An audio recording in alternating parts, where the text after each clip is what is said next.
I just got off the phone with Ariel off the Zoom. I was a guest on his show.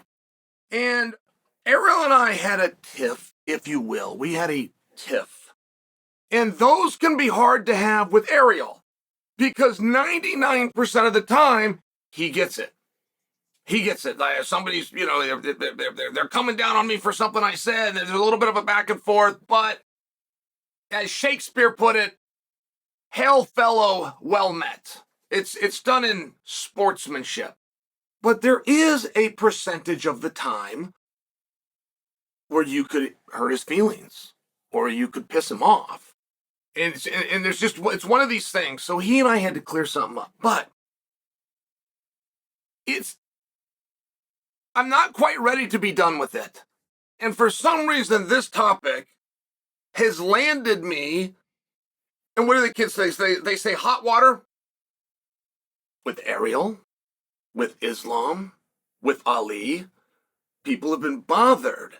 And I'm just convinced it's because they're confusing my words. I really believe that.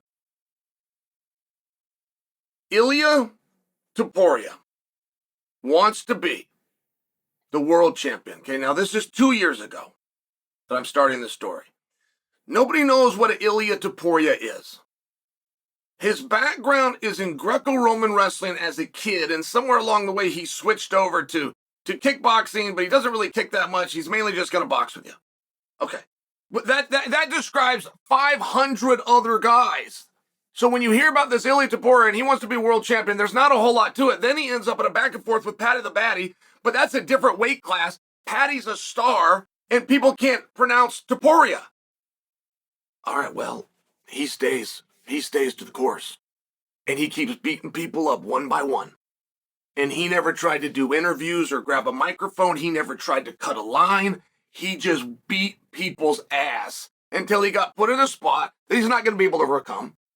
He's got to take on the number one guy, not just for the world title, which he wanted to be. He's got to take out the number one pound for pound fighter ever. He's ran into the division's great ever GOAT. He knocks him out. Ilia Topuria knocks him out, draws himself into Max Holloway, who's coming back home. Now, Max is the best fighter at 145, but he's got a little bit of a kryptonite. And I'm not willing to admit that Volk is better than Max. I can just tell you when they fight that Volk wins. Like, there's something with that matchup. So anyway, my point is, Ilia's now screwed. He's fighting the former champion, but the reigning BMF champion from up a weight. So generally, when the higher guy comes down, even though history says the lighter guy does better, perception-wise, it's the bigger guy. Ilia knocks him out too. Ilia knocks him out. The guy Max had never been knocked down. Ilia knocks him out, but he doesn't pick up the belt. He beats the BMF champion, but he doesn't get the belt. And something about that where Ilia says, no, you know what? I want to collect hardware. I'm going to go up to 155 pounds, even though that means running into the new pound for pound number one in the world, right? Like, it's one thing to try to win your division. But it is another thing. It's like all championships aren't created the same. I'll use Daniel Cormier, for example. But Daniel, who was on 2 Olympic teams, lost in the NCAA, but he had Chael Sonnen. Like, Daniel was good enough and his skills were such that he could have won an NCAA title all over the board.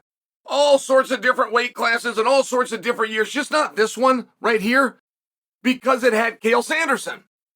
So this is essentially what Ilia's already done at 145, and now he's going to go try to do it again. He's not just going to try to win a belt, he's going to try to go through the most fearsome guy. Ilia should be the 45-pound champion and the 55, and the BMF champion. He should be a double champion, right? People always talk about champ. But there's 2 ways to get it. It's not just 45, 55, and 70. That's one way to get it. Another way to get it is if you can collect the ever-elusive BMF title, of which he should have. He's so sincere about wanting to fight Islam that he drops his belt. He leaves his belt behind. That's how sincere he is.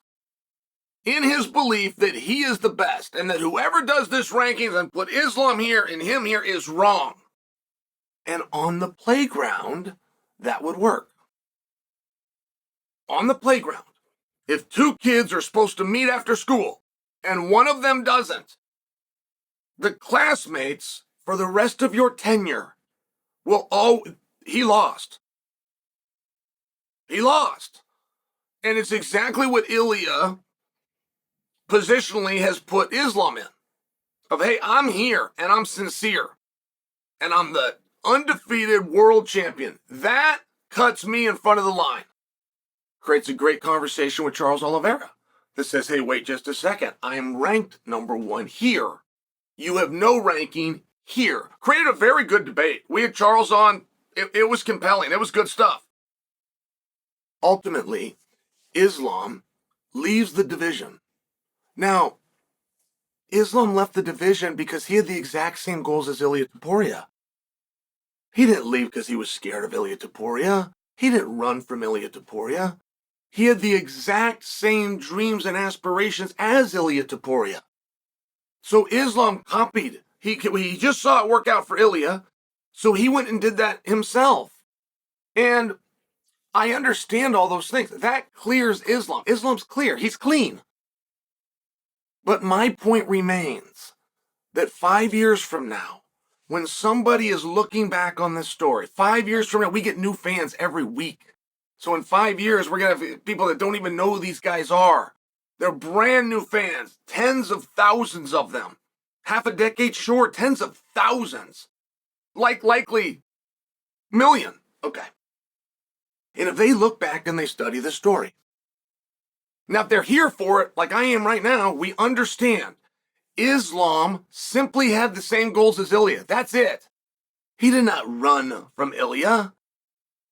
He's running to a new challenge. We understand that. 5 years from now, if you look back on this story, you won't understand that. There's no way to write that. You could be the best writer in the world. You could be Kevin Iole, and you're not going to be able to explain a coincidental emotional feeling that a killer from Dagestan had and make a comparison to the same one that this guy from Spain by way of Armenia had. Like, it's just too hard. It's too complicated. And I am right about that. When they look back on this moment, it is going to look as though Ilia was the more sincere of the two. That's my only claim. That's the only claim I've ever had. Ariel is strongly on the belief that Ilia, when he left the 45-pound title, was promised a 55-pound title shot. I don't believe that. But I don't believe it based on evidence. I don't have evidence. I just logically don't see how when you receive a phone call that you don't want, the UFC does not want called and told, I'm leaving a division. They don't want that. It's one of the higher things at the UFC that they don't want. It's a cardinal move. All right. I can't imagine they get the phone call they don't want. And their response to the phone call is a promise for fames and riches to the guy that made the phone call. Hey, guy, hey, it's Ilia, man. You got a second? Are you sitting down? Listen, I've given this great thought. You know we've kicked this back and forth, and I'm simply not going back to 45. I love doing this sport. I'm good with training. I don't like the lifestyle of making 145. I don't like cannibalizing my body. I'm not going to do it anymore. I'm a young guy. My body wants to grow. I'm going to let it grow. You have my decision. Well, we don't like that, Ilia. We like to let you know we promise you a world title fight. What? I just struggle with that conceptually, and it's another disagreement that Ariel and I had. But I don't think that he should be mad at me, and I don't think that this tiff should be. I feel as though perhaps I was misunderstood, so I'm attempting to lay this out one more time.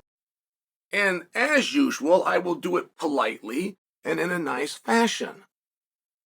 For this last time, if it's still misunderstood, the nice version of me trying to explain this is not going to be the one you hear from.